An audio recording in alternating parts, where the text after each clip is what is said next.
Good evening, everyone. Welcome back for another ICD Take 10, where I check in with ICD fellows from around the country and we talk about what's happening with dentistry and their lives where they are.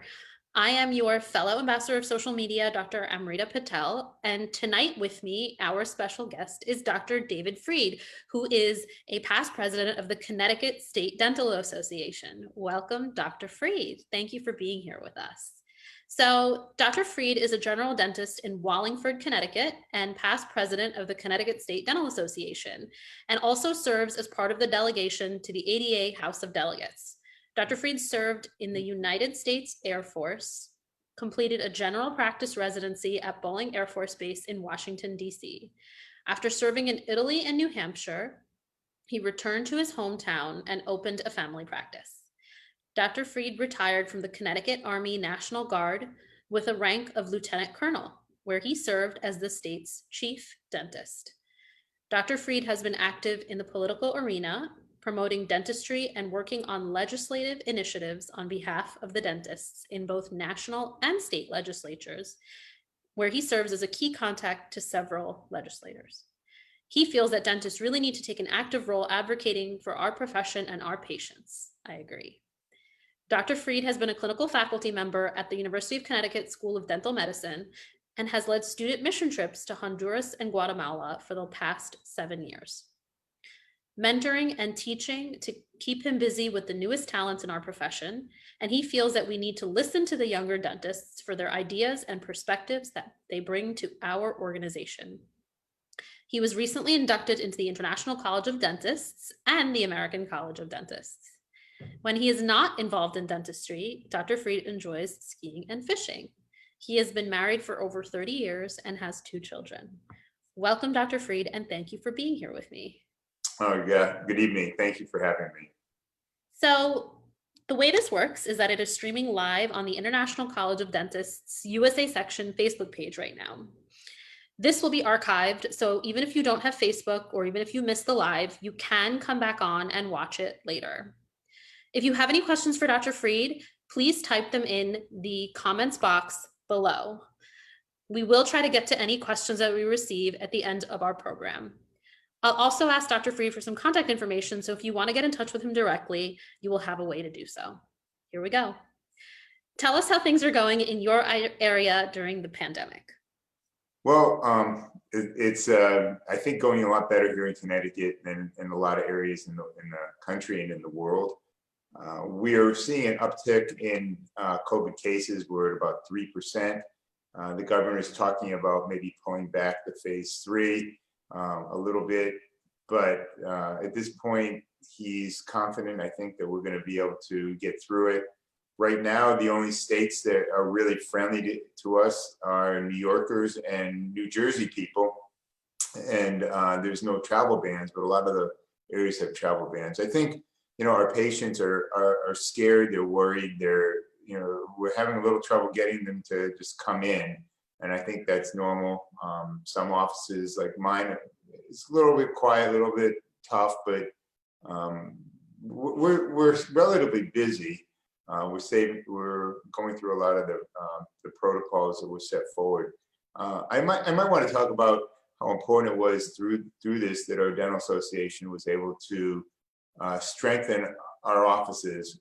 Back in March, we all shut down, but we really didn't shut down here in Connecticut. We were never mandated to close, and we through our key contacts and through our ability in the dental association, dental offices stayed open throughout the pandemic problems back in March. And the State Dental Association worked hard with the Department of Public Health, and we were able to come up with opening guidelines. We actually lobbied with the Hygiene Association, and together we forged ahead and came up with a plan. A lot of dentists said, well, look at all these things. The hygienists got all these things in there, but it really was for our best good. We got to open fully, starting to see emergencies. And now we're working kind of like we normally did, a lot of PPE. We were also able to get PPE through the dental associations and get us through the Department of Public Health to be able to get what we needed to maybe not work it like normal, but to get safe. So we're hopeful that we'll get through it and we'll get this vaccine real soon. Yeah. Uh, And you talked about something really important, the power of the dental associations and obviously all of our colleagues and peers. So thank you for that. When did you return to work at UConn? Are you back there? well, yeah, I'm a part-time faculty member, so what I say doesn't reflect on their policies or anything. But I work generally 1 day a month. I'm there full day. I take over the operative clinic, and it's my clinic for the day.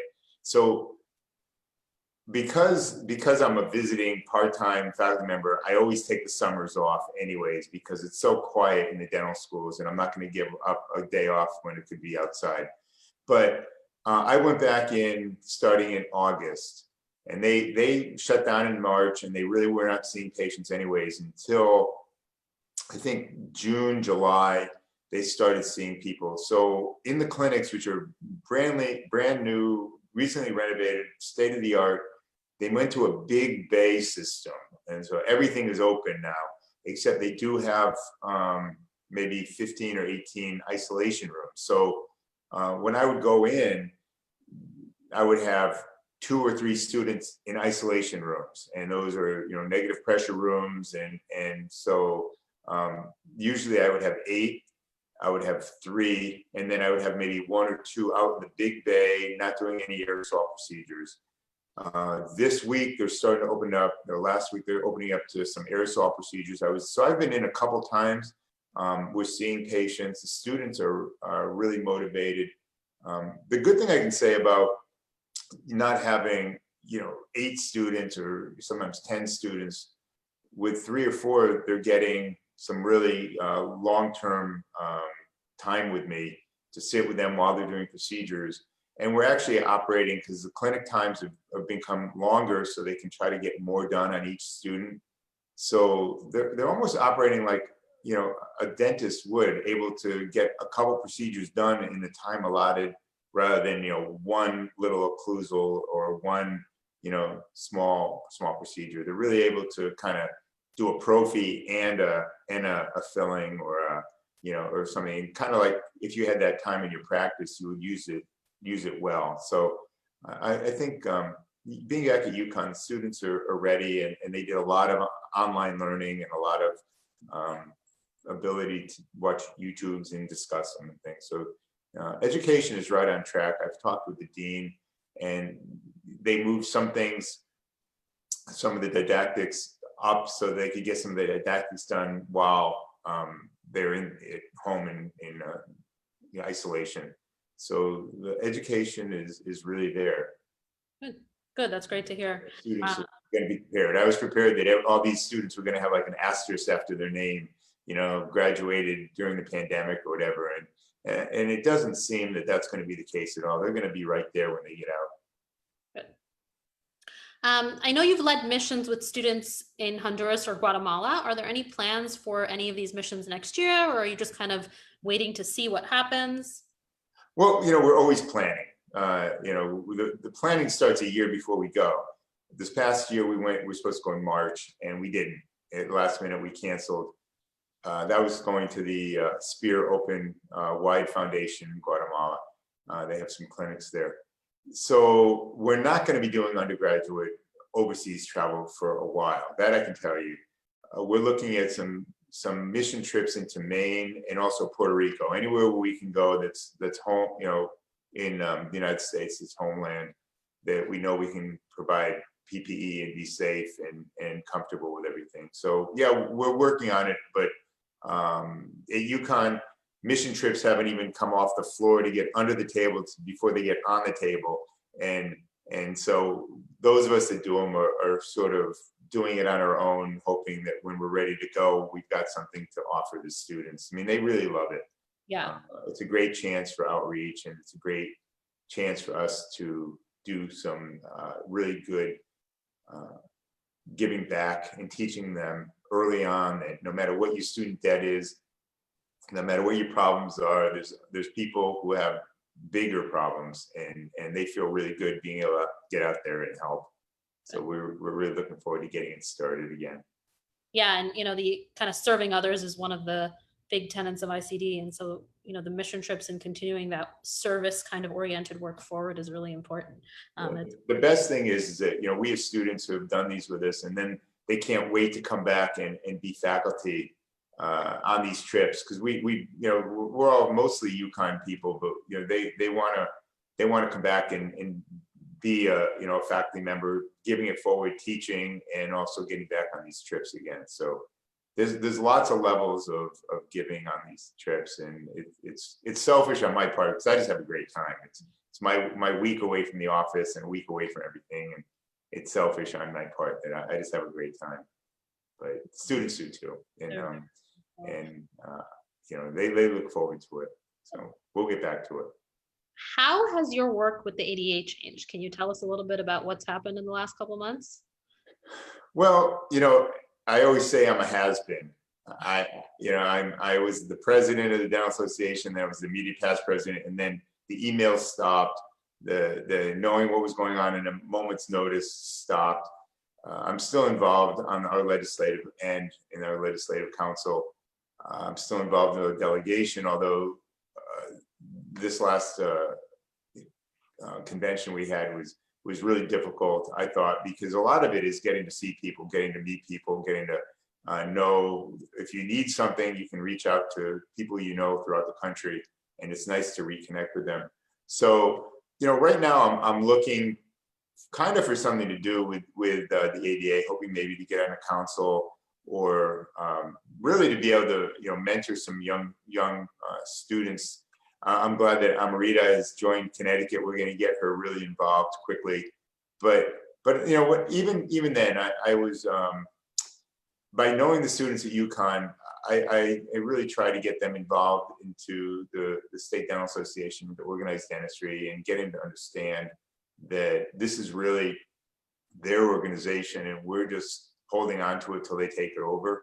That it's really important that they get involved and really grow with it and take it in whatever direction it needs to go, because I certainly don't know what that direction is, but I think our youth certainly know where to push it, and that's kind of, I guess, where I see my role is helping them realize that they can take a big part in it. And what a great role that is. I know, I kind of always say it, and I'll say it again. We walk on the path that was paved by all of you, and we wouldn't be able to do what we do without our predecessors. And, we work so hard because we want to secure the future of our profession for our successors. And that whole kind of passing the baton along and seeing the progress and the work that builds on itself is so fulfilling. And, you're right. It was difficult to not be able to see people and kind of reach across the aisle and make the connections that we all love making at the meeting that we missed. But, we did the best we could, and hopefully next year we'll all be together again. Right. Well, that's the hope. But, I think what came out, there were a lot of resolutions that came out that were trying to aim at bringing in young leaders and young ideas, and they aren't necessarily being taken for what we were offering up. And hopefully next year we'll do a little bit more politicking and a little bit working the other side of the aisle, or whatever you want to call it, and try to get people to understand that the youth have to have their voice, or else they'll go somewhere else. Right. And we were talking earlier about your waiting room, and you want your new patients to come in. If you just say no, we're not taking new patients, the same way if the ADA says no, we're not taking new ideas, we're not taking new dentists and letting them in, then they're just going to go find another practice, and that might be just, I don't know, some Maybe alternative, or not renewing, who knows? some alternative dental organization, or just get together with a bunch of friends and talk about what their problems are, study clubs or whatever. There's lots of ways. Social media, wherever, forums. I mean, and so the value of membership and obviously making sure everyone has a voice is really important. But I'm hoping also that, the ADA and our State Dental Association, and even our district, I know that there's some people from District 1 on, that we use this opportunity in COVID to realize that we can have meetings on Zoom, that we can stretch over and regionalize a lot of our issues, stretch over into Vermont to upstate New York. They're right there. You're down in Stamford now. There's stuff going on in New York, but there's stuff, there's a line there that if you draw 20 miles around it, we need to use that regionalization a little bit better. And we might be able to come out with a different kind of organization that's streamlined to now. And that might be the, COVID 2.0 of the American Dental Association, of state dental associations. And I guess maybe that's one of the things I'm talking about working on. Exactly. And, I'm really hoping that, just kind of in terms of the cohort of people that maybe want to be involved and have a very valuable voice, but, are new practice owners or are associating at 4 or 5 different places, or, have other things going on in their life because they're starting their life out as a, kind of a clinician and a person in the real world, and can't take off days and weeks and weekends every year. Some of these meetings that are now on Zoom means that we've given, like I said, that entire cohort of people that didn't have a voice before, a voice. So, COVID has been pretty devastating for a lot of reasons, but if we're able to sort of streamline and become more efficient and do that, I think that that's a win for everyone, because we are all part of the tripartite and we're all here for the same reason. Yeah, absolutely. Good. Absolutely. So I want to thank you for being on with us. This was a lot of really valuable information for everyone. I see Janice left a comment. We love Janice. Thank you. And I want to let everyone know that there is going to be another Live 45 on Wednesday, November 4th. We do these obviously once a month, and that one is going to be some of the mentors from the Great Expectations Mentoring Program from District 15, from our friends in Texas, Drs. Lemke, Harrison, and Ganaway. Super excited for that. And our co-host for that evening is going to be our Vice President, who's also from Texas, Dr. Risa Martin. And after that, our next Take 10 is going to be on November 18th. And I'm going to be checking in with Dr. Elisa Velasquez, who is from New Jersey and a friend, to find out how the pandemic is affecting dentistry in her area. And as always, remember to look out for future dates and guests in our upcoming Keymails, and things will be posted on our website under the events tab, which is at the top, and of course on our Facebook page here. Dr. Freed, if anyone wants to get in contact with you, what's the best way for them to do that? Well, they can email me. My email is moguldoc, MOGULDOC, at sbcglobal.net, or you can call me, text me. My phone number is 203-605-4688. And I hope I didn't open myself up to lots of people calling, selling me warranties. No, and Paula or Kylie from the ICD office will put your contact information in the comment section. So if anyone wants to reach out to you that way, they can. And as always, I want to thank everyone for tuning in, and make sure to look out for more of our content. And also, like I said, remember, you don't need a Facebook account to watch us. It's all archived. You can click through the prompts and you can see us on Facebook, and you can also watch us on the ICD Facebook page. Thank you so much for joining us. I see Dr. Julio Rodriguez left a comment as well. We love Julio. Thank you for watching, and thank you for being here. Have a great evening. All right, have a great night. Thank you, Amarita. You're welcome.